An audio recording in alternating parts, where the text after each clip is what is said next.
Times are changing, and I've been thinking a lot about this latest kerfuffle in relation to Elon Musk and how he wants to be able to have say or control over whatever appears on X.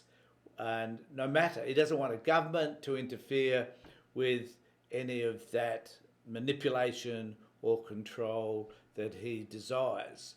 And as a result, the Australian government are pushing back somewhat over this because of because of the complete repeating of the stabbing of a priest in Australia over the last week or so.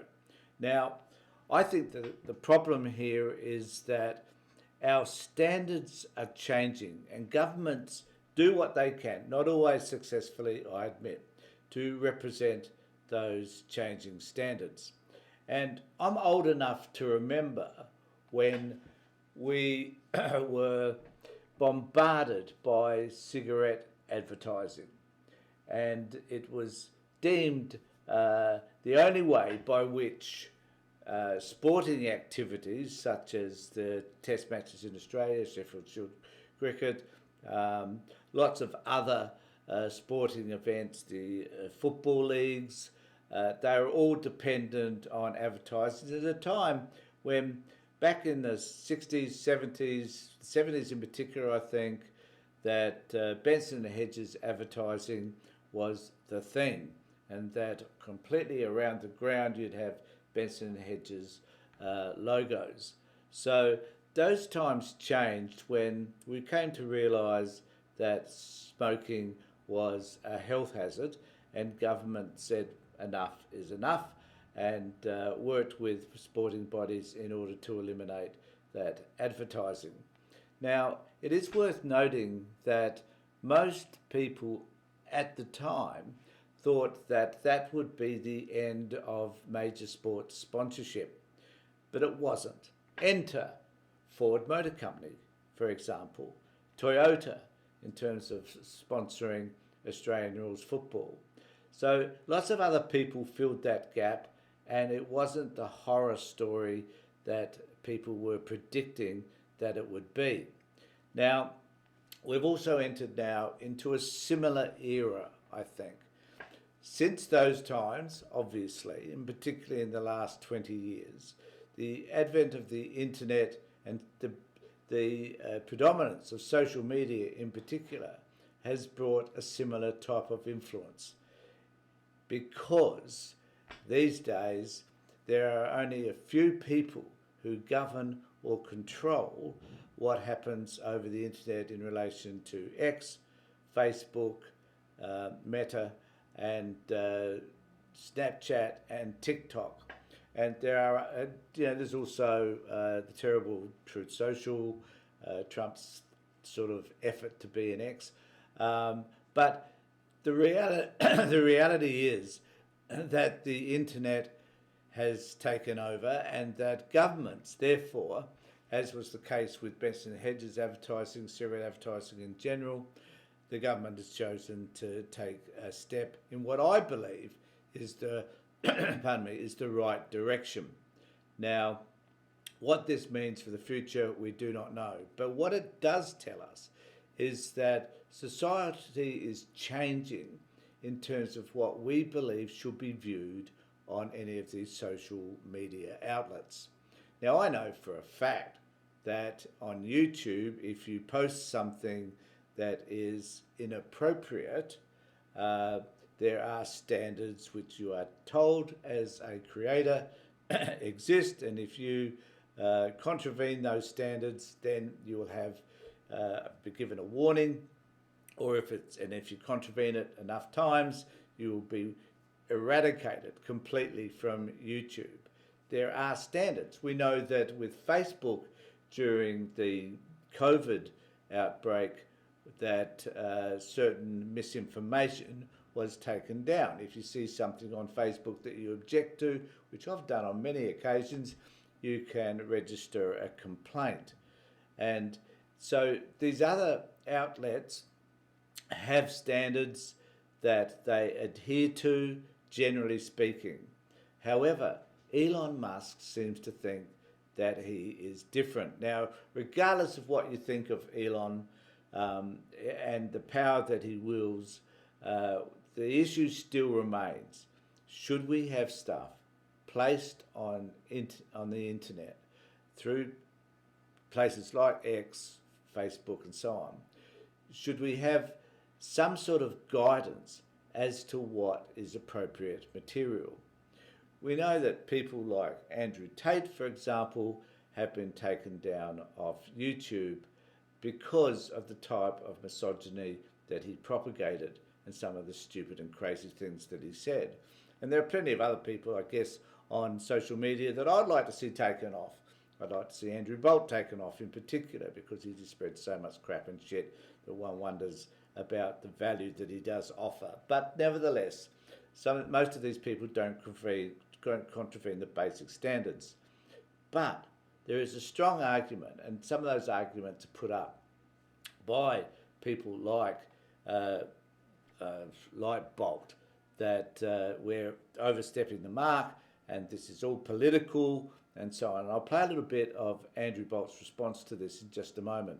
But I want us to have a look at what the e-safety commissioner had to say and what her particular role is. So the dispute began last Tuesday when e-safety commissioner Judy Eman Grant ordered X and Meta, owner of Facebook and Instagram, so both of them, not just X, to remove footage of the stabbing of Syrian preacher Marie Emanuel. She has the legal authority to do so under the Online Safety Act, passed in 2021, which empowers e-safety to demand the removal of so-called Class 1 material. That includes depictions of violent crime, child sex offences, or other revolting or abhorrent phenomenon that offend against the standards of morality, decency and propriety generally accepted by reasonable people.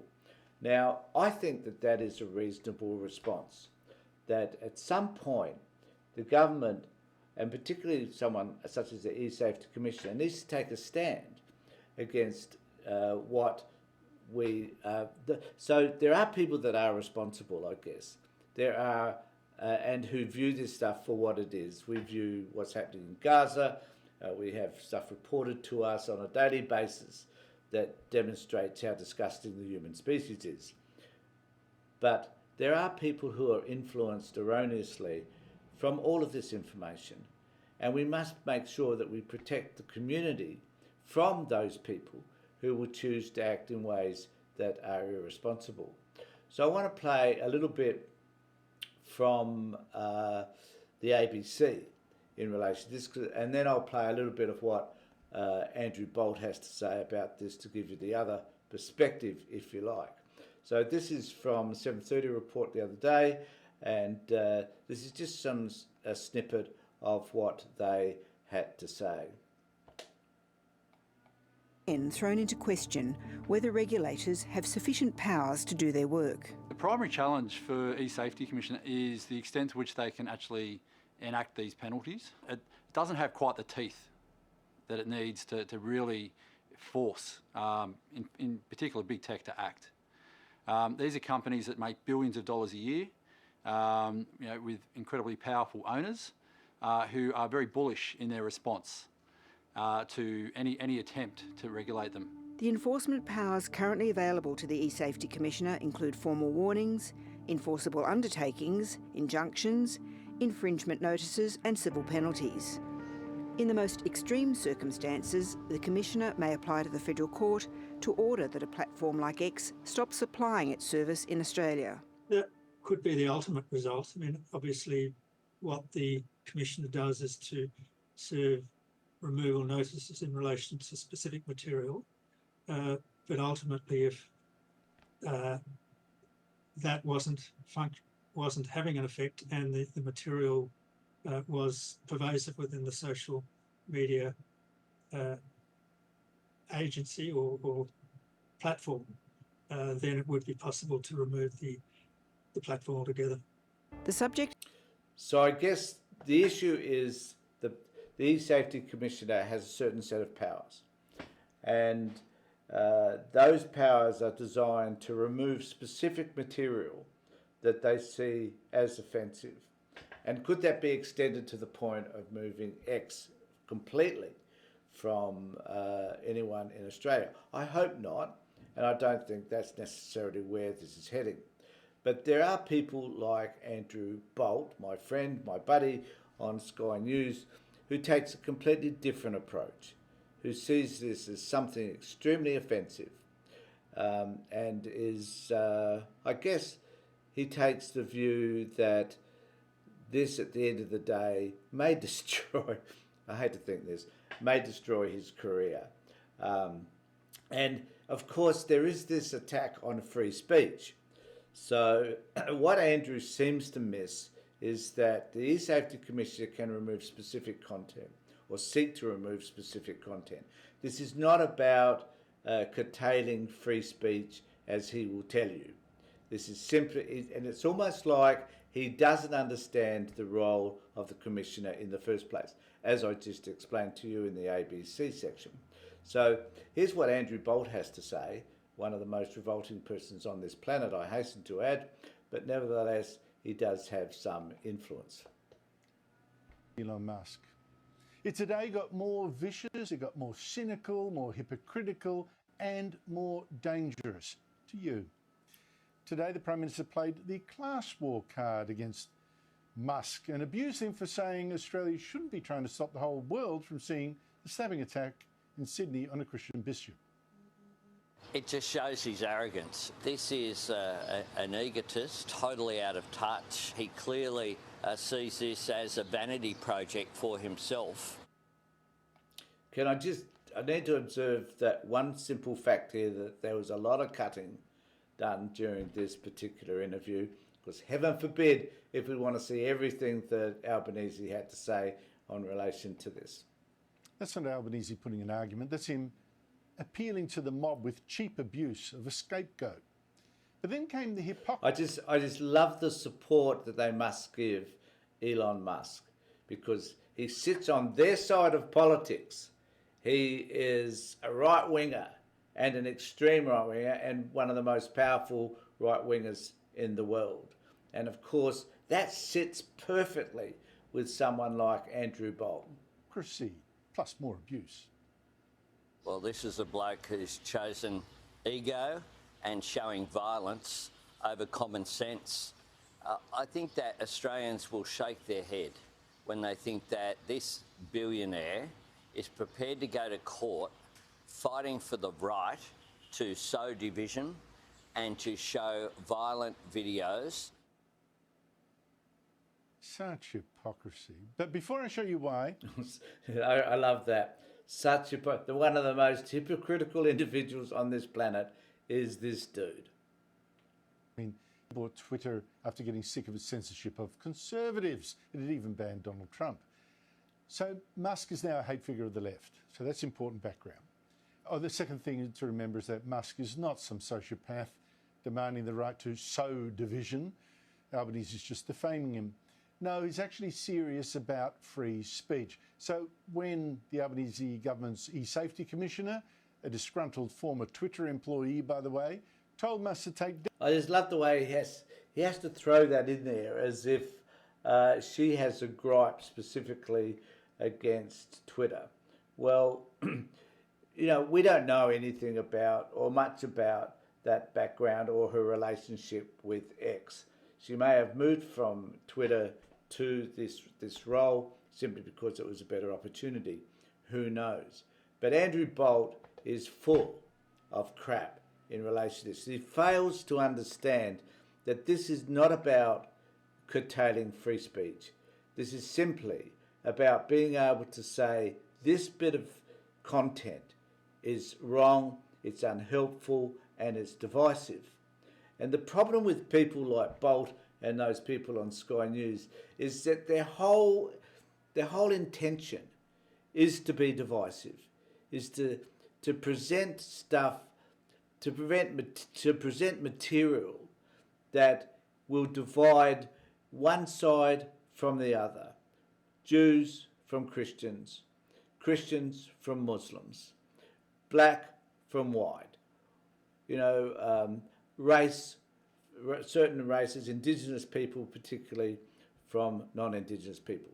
This is what Sky News does. This is their whole reason for existence, I think, because part of the Murdoch press is about wielding as much racial and division that it can, that it is all about trying to divide the nation. And the sad thing is that there are a lot of people who actually agree with them.